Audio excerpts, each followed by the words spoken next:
ആഹാ, വളരെ നന്നായിട്ടുണ്ട്. എന്റെ ഭർത്താവ് ഇത് മരത്തിൽ നിന്ന് പറിച്ചു കൊണ്ടുവന്നു അറിയില്ല. ഇതിന്റെ രുചി വളരെ നന്നായിട്ടുണ്ട്. പക്ഷിറാണി, നിങ്ങൾ എന്താണ് ഭക്ഷിക്കുന്നത്? എനിക്കും നല്ലതുപോലെ വിശക്കുന്നു. എനിക്കും കുറച്ച് തരുമോ? ഇത് രാത്രി ഉണ്ടാക്കിയ ഭക്ഷണമാണ്. ഇന്ന് ഒന്നും ഉണ്ടാക്കിയില്ലേ? ഇതേ ഉള്ളൂ, വേണമെങ്കിൽ കഴിക്കൂ, അല്ലെങ്കിൽ വിട്ടോളൂ. ഒരു ആൽമരത്തിൽ ആൺകുരുവിയും പെൺകുരുവിയും ഭാര്യ ഭർത്താവായിരുന്നു. അവർക്ക് ഇപ്പോഴാണ് കല്യാണം കഴിഞ്ഞത്. പെൺകുരുവി ഗർഭിണിയാണ്. രണ്ടുപേരും സന്തോഷത്തോടെ ജീവിച്ചുകൊണ്ടിരുന്നു. അതേ മരത്തിലാണ് ഒരു പരുന്ത് ജീവിച്ചിരുന്നത്. അതിന്റെ ഒരു ചിറക് നല്ലതായിരുന്നു. പക്ഷെ എന്തോ ഒരു കാരണം കൊണ്ട് രണ്ടാമത്തെ ചിറക് വെട്ടിയിട്ടുണ്ട്. സുഖമാണോ പക്ഷിറാണി? രണ്ടുപേരും വിളയിൽ പോകുവാണോ? ശരി, മതി. ഞാൻ തന്നോട് എത്ര തവണ പറഞ്ഞിട്ടുണ്ട്, ആരെങ്കിലും എവിടെങ്കിലും പോയാൽ എവിടെ പോകുന്നെന്ന് ചോദിക്കരുതെന്ന്. അങ്ങനെ ചോദിച്ചാൽ പോകുന്ന ഒരു കാര്യവും നടക്കില്ല. അയ്യോ പരുന്ത് ചേട്ടാ, നിങ്ങൾക്ക് എന്താ? ഞങ്ങൾ എവിടെ പോയാ എന്താ? നിങ്ങൾക്ക് ഈ മരം വെട്ടി എവിടെ വരാൻ പറ്റില്ല. ഞങ്ങൾ എവിടെ പോയാ നിങ്ങൾക്ക് എന്താ? നിന്നെ നോക്കുന്നത് പോലും ഞങ്ങളല്ലേ ചെയ്യുന്നത്. നിങ്ങൾ എങ്ങോട്ടോ പുറപ്പെട്ടതല്ലേ? അതുകൊണ്ടാണ് നിങ്ങൾ എവിടെ പോകുന്നതെന്ന് ഞാൻ ചോദിച്ചത്. നിങ്ങളെ കാണാൻ നല്ല രസമുണ്ട്. ദൈവം എന്നും നിങ്ങളെ ഇങ്ങനെ തന്നെ നോക്കട്ടെ. ഒരുപാട് നന്ദി. പക്ഷെ നിങ്ങൾക്കൊരു ജോഡി എപ്പോഴും വരില്ല. എന്തെന്നാൽ നിങ്ങൾക്കൊരു ചിറകില്ലല്ലോ. ആൺകുരുവി പെൺകുരുവി എപ്പോഴും പരുന്തിനോട് ഇങ്ങനെയാണ് സംസാരിക്കുക. എന്തെന്നാൽ ആ മരത്തിൽ വേറെ ആരുമില്ലാത്തത് കൊണ്ട്. അവർ രണ്ടുപേരാണ് പരുന്തിന് എന്തെങ്കിലും കൊടുക്കേണ്ടിയിരുന്നത്. ഒരു ദിവസം എന്ത് സംഭവിച്ചെന്നോ, കുരുവി ആപ്പിൾ കഴിച്ചുകൊണ്ടിരുന്നു. ആഹാ, വളരെ നന്നായിട്ടുണ്ട്. എന്റെ ഭർത്താവ് ഇത് മരത്തിൽ നിന്ന് പറിച്ചു കൊണ്ടുവന്നു അറിയില്ല. ഇതിന്റെ രുചി വളരെ നന്നായിട്ടുണ്ട്. പക്ഷിറാണി, നിങ്ങൾ എന്താണ് ഭക്ഷിക്കുന്നത്? എനിക്കും നല്ലതുപോലെ വിശക്കുന്നു. എനിക്കും കുറച്ച് തരുമോ? ഈ പരുന്തിന്റെ കണ്ണ് എപ്പോഴും എന്റെ മേലാണ്. അതിനറിയില്ലേ ഞാൻ ഗർഭിണിയാണെന്ന്. എപ്പോ നോക്കിയാലും ഞാൻ കഴിക്കുന്ന ഭക്ഷണത്തിൽ കണ്ണുവെക്കും. എന്തുപറ്റി? ഇന്ന് ഒന്നും ചെയ്തില്ലേ? കൊണ്ടുവരാൻ നിക്ക്. കുരുവി രാത്രി ഉണ്ടാക്കിയ ഭക്ഷണം പരുന്തിനായി കൊണ്ടുപോയി. പരുന്തിന് ആ ഭക്ഷണം കഴിക്കാൻ തുടങ്ങിയ ഉടനെ അതിന് മനസ്സിലായി അത് പഴയ ഭക്ഷണമാണെന്ന്. ഇത് രാത്രി ഉണ്ടാക്കിയ ഭക്ഷണമാണ്. ഇന്ന് ഒന്നും ഉണ്ടാക്കിയില്ലേ? ഇതേ ഉള്ളൂ, വേണമെങ്കിൽ കഴിക്കൂ, അല്ലെങ്കിൽ വിട്ടോളൂ. ദിവസവും രാത്രി ബാക്കി വന്നതാ നിങ്ങൾ തരുന്നത്. എന്നാൽ നിങ്ങൾ മാത്രം നല്ല ഭക്ഷണം കഴിക്കുന്നു. എനിക്കും ഇന്ന് നല്ല ഭക്ഷണം വേണം. എനിക്കും കഴിക്കാൻ എന്തെങ്കിലും തരൂ. ഇവിടെ തന്നെ ഇരുന്ന് എന്തിനാ എന്റെ ജീവൻ എടുക്കുന്നേ? നിനക്ക് എവിടെയും പോകാൻ പറ്റില്ല. ഈ മരത്തിൽ മാത്രമേ നീ ഇരിക്കുന്നുള്ളൂ. ഭക്ഷണം കൊടുത്താ അതിനും എന്തെങ്കിലും പറയും. എന്റെ ഭർത്താവ് കഷ്ടപ്പെട്ട് കൊണ്ടുവരുന്ന ഭക്ഷണമാണിത്. അത് ഞാൻ നിനക്ക് വേണ്ടി തരണോ? നിനക്കിത് വേണമെങ്കിൽ കഴിക്ക്. പരുന്തൊന്നും മിണ്ടാതെ കേടുവന്ന ഭക്ഷണം കഴിച്ചുകൊണ്ടിരുന്നു. ദിവസവും ആ കുരുവി പരുന്തിനെ എന്തെങ്കിലും പറഞ്ഞുകൊണ്ടിരിക്കും. പാവം ആ കഴുകിനെ എന്ത് ചെയ്യാൻ കഴിയും? അതിന് പറക്കാനും കഴിയില്ല. ദിവസവും അതിന് വേണ്ട ഭക്ഷണം പോലും അതിന് കൊണ്ടുവന്ന് കഴിക്കാനും പറ്റില്ല. അതുകൊണ്ട് ആ കുരുവി എന്ത് ചീത്ത പറഞ്ഞാലും അത് കേട്ടുകൊണ്ടേയിരിക്കും. അതിന് മറുപടി പോലും പറയില്ല. ദൈവമേ, താങ്കൾ എനിക്ക് ജീവൻ നൽകി. അതിന്റെ കൂടെ എന്തിനു ദുരിതവും തരുന്നു? ആരെയും സഹായിക്കാൻ കഴിയാതെ ഞാൻ ജീവനോടെ ഇരുന്ന് എന്ത് പ്രയോജനം? ഞാൻ ഒന്നിനും കൊള്ളാത്തവനായി മാറി. ഈ മരത്തിൽ ഒരു പക്ഷിയും വന്ന് ഇരിക്കുന്നതേ ഇല്ല. പക്ഷികളും എനിക്ക് ഭക്ഷണം തരുന്നതുമില്ല. എന്നെങ്കിലും ഒരു ദിവസം ഞാൻ മനസ്സിലാക്കും, എന്റെ ജീവിതം ഇങ്ങനെ തന്നെ തീരുമോ? താങ്കൾ എനിക്ക് 2 നേരത്തെ ഭക്ഷണം പോലും തരുന്നില്ല. ഒരുപക്ഷെ എനിക്കും പറക്കാൻ കഴിയുമായിരുന്നെങ്കിൽ ആകാശത്തിനോട് ഞാൻ സംസാരിച്ചേനെ. എനിക്കിഷ്ടപ്പെട്ട ഭക്ഷണം കഴിച്ചേനെ. ബാക്കിയുള്ളവരെ ബുദ്ധിമുട്ടിക്കാതെയെങ്കിലും ജീവിക്കാമായിരുന്നു. പരുന്ത് ഇങ്ങനെ സ്വയം തന്നെ ചീത്ത പറഞ്ഞുകൊണ്ടിരുന്നു. അപ്പോ അതിന്റെ ശ്രദ്ധ മരത്തിനടിയിലെ പാമ്പിൽ ചെന്നു. ആ പാമ്പ് വളരെ ആഗ്രഹത്തോടെ ആ കൂട് തന്നെ നോക്കിക്കൊണ്ടിരുന്നു. ഈ പക്ഷി ഗർഭിണിയാണ്. കുറച്ച് നാളുകൾക്കുള്ളിൽ മുട്ടയും ഇടും. അപ്പോൾ ഞാൻ ആ മുട്ടയും കഴിക്കും. പക്ഷികളുടെ മുട്ട കഴിച്ചിട്ട് ഒരുപാട് നാളായി. പാമ്പ് സംസാരിക്കുന്നത് പരുന്ത് കേട്ടു. കുറച്ച് ദിവസം കഴിഞ്ഞ് കുരുവി 2 മുട്ട ഇട്ടു. ഭാര്യ ഭർത്താവ് രണ്ടുപേരും സന്തോഷത്തോടെ ഇരുന്നു. ഒരു ദിവസം പെൺകുരുവിക്ക് സുഖമില്ലാതായി. അതുകൊണ്ട് ആൺകുരുവി അതിനെ ആശുപത്രിയിൽ കൊണ്ടുപോകാൻ നോക്കി.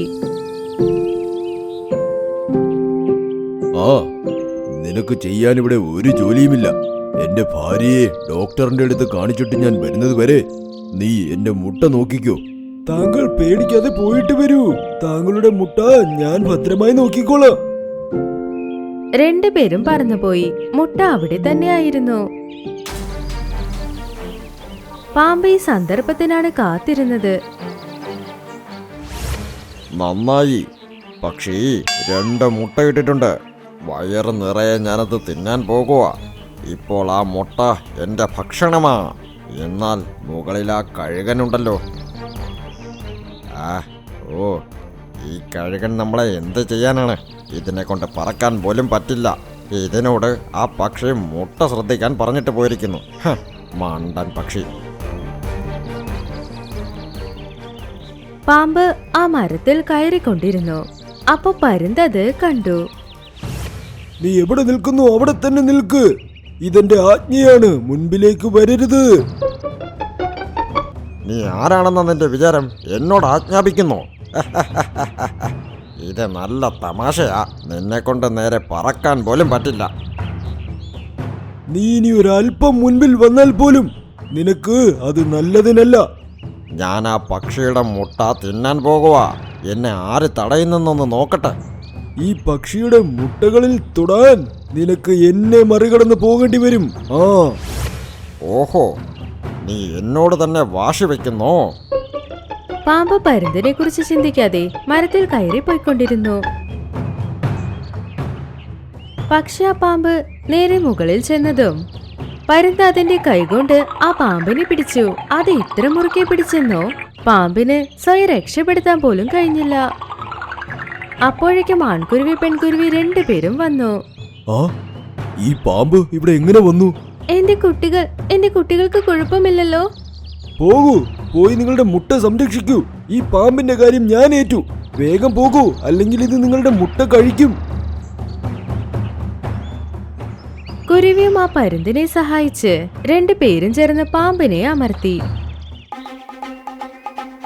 പാമ്പിന് പരിക്കേറ്റ് അതിന്റെ ജീവൻ രക്ഷിക്കാൻ വേണ്ടി അവിടുന്ന് ഓടിപ്പോയി. പെൺകുരുവി മുട്ട കണ്ട് ഒരുപാട് സന്തോഷിച്ചു. പരുന്ത് കാരണമാണ് കുട്ടികൾ രക്ഷപ്പെട്ടതെന്ന് മനസ്സിലാക്കി. പരുന്ത് ചേട്ടാ, ഇന്ന് എന്റെ കുട്ടികളെ നിങ്ങളാണ് രക്ഷിച്ചത്. ഞാൻ ഇതുവരെ നിങ്ങളെ എന്തൊക്കെയോ പറഞ്ഞിട്ടുണ്ട്. പക്ഷേ നിങ്ങളുടെ ജീവനെ കുറിച്ച് ചിന്തിക്കാതെ പാമ്പോട് പോരാടി എന്റെ കുട്ടികളെ രക്ഷിച്ചു. നിങ്ങളുടെ ഈ സഹായം ഞാൻ ഒരിക്കലും മറക്കില്ല. കഴുകൻ ചേട്ടാ, എന്നോട് താങ്കൾ ക്ഷമിക്കൂ. പാവം, താങ്കളെ ഞങ്ങൾ അറിയാതെ ഒരുപാട് വഴക്കു പറഞ്ഞു. നിങ്ങൾ ജോലി ചെയ്യാതെ വെറുതെ ഇരിക്കുന്നെന്ന് ഞങ്ങൾ കരുതി. വഴക്കു പറഞ്ഞിട്ടും നിങ്ങൾ ഞങ്ങളെ സഹായിച്ചു. അയ്യോ, ഇതെന്റെ കടമയാണ്. ഇപ്പൊ പെൺകുരുവി ആൺകുരുവി രണ്ടുപേരും പരുന്തിനെ നന്നായി നോക്കി. പിന്നെ അവർ രണ്ടുപേരും അതിനോട് സന്തോഷമായി സംസാരിച്ചു. ആ 3 പേര് സന്തോഷത്തോടെ ആൽമരത്തിൽ ജീവിച്ചു കൊണ്ടിരുന്നു. നീ എല്ലാം വൃത്തികേടായിട്ടാണല്ലോ നോക്കുന്നത് കാക്കേ.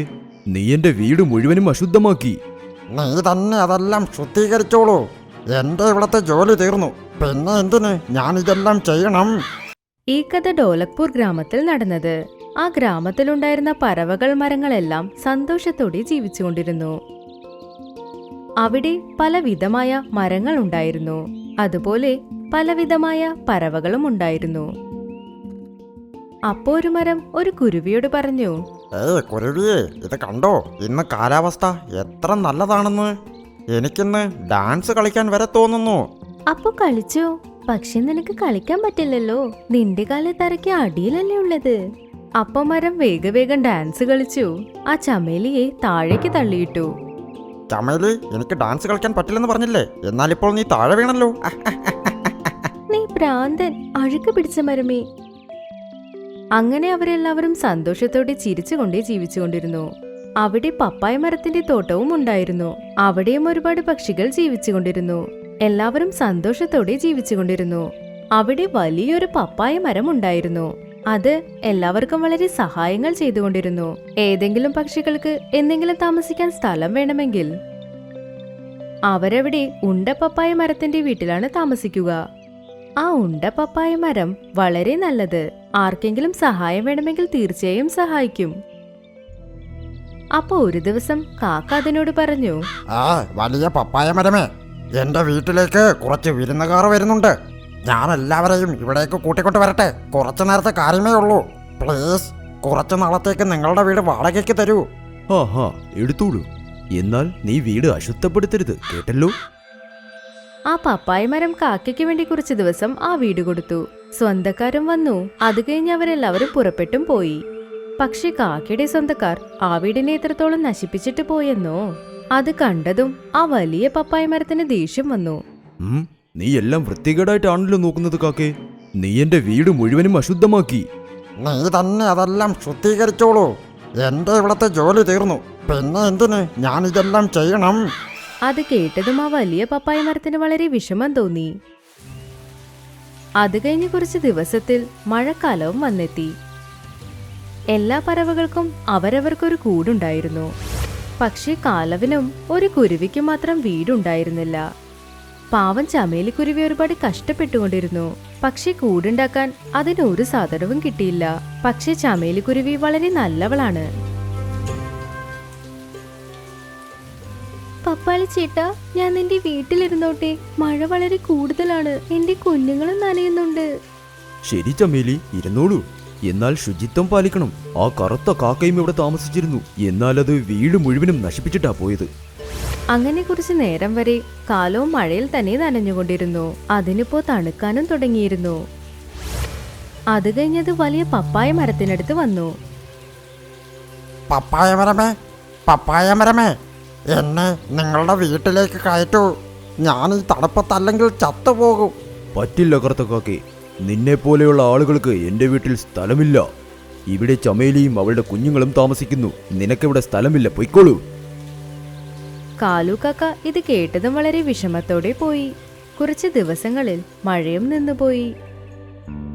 അത് കഴിഞ്ഞ് എല്ലാ പറവകളും അവരവരുടെ സ്ഥലത്തേക്ക് പോയി. ഇപ്പോ സാഹചര്യവും വളരെ നല്ലതായിരുന്നു. ചില നാളുകൾക്ക് ശേഷം ആ കാട്ടിലേക്ക് 2 ഭയങ്കരമായ കഴുകുകൾ വന്നു. അതെല്ലാം കഴിച്ചുകൊണ്ടിരുന്നു. മരത്തിലുള്ള പഴങ്ങളും അത് തള്ളിയിടും. അവർ രണ്ടുപേരും ഒരുപാട് പക്ഷികളെ വേട്ടയാടിക്കൊണ്ടിരുന്നു. ഇപ്പൊ അത് വലിയ പപ്പായ മരത്തിന്റെ പപ്പായ നശിപ്പിക്കാൻ വന്നിരുന്നു. തടിച്ച പപ്പായ മരമേ, നിനക്ക് മാത്രം രക്ഷപ്പെടണോ? നിന്റെ ഫലങ്ങളും നാശമാകാൻ പോകുന്നു. പിന്നെ നീ എങ്ങനെ ജീവനോടെ ഇരിക്കാനാണ്? വേണ്ട വേണ്ട, എന്നെ കൊന്നുകളയല്ലേ. എന്റെ ഫലങ്ങൾ നീ നശിപ്പിക്കരുത്. ഞാൻ ഇവിടെയുള്ള പക്ഷികൾക്ക് താമസിക്കാൻ വീട് നൽകുന്നു. ഞാനില്ലാതെയായാൽ ഒരുപാട് പക്ഷികൾക്ക് വീടില്ലാതെയാകും. അതിനുവേണ്ടി ഞാനിപ്പോൾ എന്ത് ചെയ്യാനാ? എന്റെ ജോലി തന്നെ എല്ലാം നശിപ്പിക്കുന്നതാണ്. ഈ കാട്ടിൽ എന്നെ കണ്ടാൽ എങ്ങനെ പേടിക്കുമെന്നറിയാമോ? എല്ലാ പക്ഷികളെയും ഞാൻ കൊന്നു തിന്നും. കുറച്ചു നേരത്തിൽ ചമേലി അവിടെ പറന്നുകൊണ്ടേ വന്നു. അപ്പൊ അത് കണ്ടു. ആ കഴുക് വലിയ പപ്പായ മരത്തിന് കഷ്ടം കൊടുത്തുകൊണ്ടേയിരിക്കുന്നത്. അത് വേഗത്തിൽ അവിടേക്ക് പോയി. ഈ മോശമായ കഴുകേ, ആ പപ്പായ മരം വിട്ട് ദൂരെ പോ. അദ്ദേഹത്തിന് ഒരു ശല്യം കൊടുക്കല്ലേ. ഒരുപക്ഷെ നീ അദ്ദേഹത്തെ ശല്യപ്പെടുത്തിയാൽ നീ എന്റെ കൂടെ വഴക്കിടണം നോക്കിക്കോ. ഏയ് ചിട്ടുക്കുരുവി, നീ എന്നെ എന്ത് ചെയ്യാനാണ്? ഈ പപ്പായ മരത്തിന് ഞാൻ ഉറപ്പായും നശിപ്പിക്കും. അങ്ങനെങ്കിൽ വാ വഴക്കിന്. ചമേലിക്കും ആ കഴുകിനും വഴക്കുണ്ടാവാൻ തുടങ്ങി. അപ്പൊ ചമേലി കാടിന്റെ വേറൊരു ഭാഗത്ത് ആ കഴുകിനെ കൊണ്ടുപോയി. വേട്ടക്കാർ എവിടെയാണ് വലയിട്ട് വെച്ചത് അവിടെ. അപ്പൊ ആ കഴുക് ചമേലി എവിടെ പോകുന്നു അവിടെ പിന്തുടർന്ന് പോയി. അപ്പൊ ചമേലി ആ വല എവിടെയാണോ അതിന്റെ അടുത്തുകൂടെ പോയി. അത് കഴിഞ്ഞ് കുറച്ച് അപ്പുറത്തോട്ട് പോയി. പക്ഷെ കഴുകിന്റെ വേഗം കൂടുതലായതുകൊണ്ട് അതിന് മറ്റൊരു ഭാഗത്ത് പറക്കാൻ കഴിഞ്ഞില്ല. അവിടെ ഉണ്ടായിരുന്ന വലയിൽ അത് പെട്ടുപോയി. അത് കഴിഞ്ഞ് വേട്ടക്കാരൻ ആ കഴുകിനെ അവനോടൊപ്പം കൊണ്ടുപോയി. അത് കഴിഞ്ഞ് ചമേലിക്കുരുവി വീണ്ടും ആ വലിയ പപ്പായ മരത്തിനടുത്തേക്ക് പോയി. ചമേലി, നിനക്ക് ഒരുപാട് നന്ദി. നീ വളരെ നല്ലവളാ. നീ നിന്റെ ജീവൻ പണയം വെച്ച് എന്നെ രക്ഷിച്ചിരിക്കുന്നു. അതൊന്നും സാരമില്ല പപ്പായ മരമേ, നിങ്ങൾക്ക് എന്ത് വേണമെങ്കിലും എന്നോട് പറയൂ. അങ്ങനെ ആരെങ്കിലും നിങ്ങളെ ഉപദ്രവിക്കാൻ സമ്മതിക്കോ? പിന്നെ ചമേലി, നിനക്ക് എന്ത് സഹായം വേണമെങ്കിലും അതെന്നോട് ചോദിക്കാം. നിന്റെ എല്ലാ കഷ്ടപ്പാടും ഞാൻ അകറ്റാം. ഇല്ല, എനിക്ക് ഒരു കഷ്ടവും ഇല്ല. പിന്നെ പപ്പായ മരമേ, ഞാനിപ്പോ എനിക്ക് വേണ്ടി കൂട് പണിയാൻ കോലെടുക്കാൻ പോകുന്നു. എന്തെന്നാൽ വീണ്ടും മഴ വരാൻ പോകുന്നു. ഏയ് ചമേലി, നിനക്ക് സ്വന്തമായി വീട് നിർമ്മിക്കാൻ ആഗ്രഹമില്ലേ?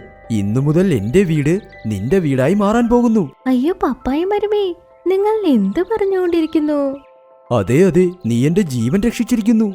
നിനക്ക് വേണ്ടി ഇതെങ്കിലും ചെയ്യണമല്ലോ. ഇന്നു മുതൽ ഈ വീട് നിന്റെ സ്വന്തം വീടാ. മഴ വന്നാലും വെയിൽ വന്നാലും എന്ത് ശല്യം വന്നാലും നിനക്കിവിടെ ഇരിക്കാം. ഇനി മുതൽ ഈ വീട് നിന്റെയും വീടാ. ഈ വീട്ടിലേക്ക് ഇനി ആരും തന്നെ വരില്ല. ഈ വീട് നിനക്ക് വേണ്ടി മാത്രമാ. അപ്പൊ ഇന്നു മുതൽ നിങ്ങൾ എന്റെ വലിയ പപ്പായ ചെറിയച്ഛൻ. ആ, അങ്ങനെ തന്നെ കരുത്. അത് കഴിഞ്ഞ് വലിയ പപ്പായ മരവും ചമേലിയും ഒരുമിച്ചാണ് ജീവിച്ചത്. അവർ രണ്ടുപേരും വളരെ സന്തോഷത്തിലായിരുന്നു, വളരെ സന്തോഷത്തോടെ ജീവിച്ചുകൊണ്ടിരുന്നു. ചമേലി അവളുടെ കുട്ടികളെയും അവിടേക്ക് കൊണ്ടുപോയി. ഈ കഥയിൽ നിന്ന് നമ്മൾ എന്ത് മനസ്സിലാക്കിയെന്നോ? നമ്മൾ ആർക്ക് എന്ത് ചെയ്യുന്നോ അത് തന്നെ നമുക്ക് തിരിച്ചു കിട്ടും. നമ്മൾ നല്ലത് ചെയ്താൽ നമുക്ക് നല്ലത് തന്നെ സംഭവിക്കും. പക്ഷെ നമ്മൾ നാശം ചെയ്താലോ? നമുക്കും നാശം തന്നെ സംഭവിക്കും.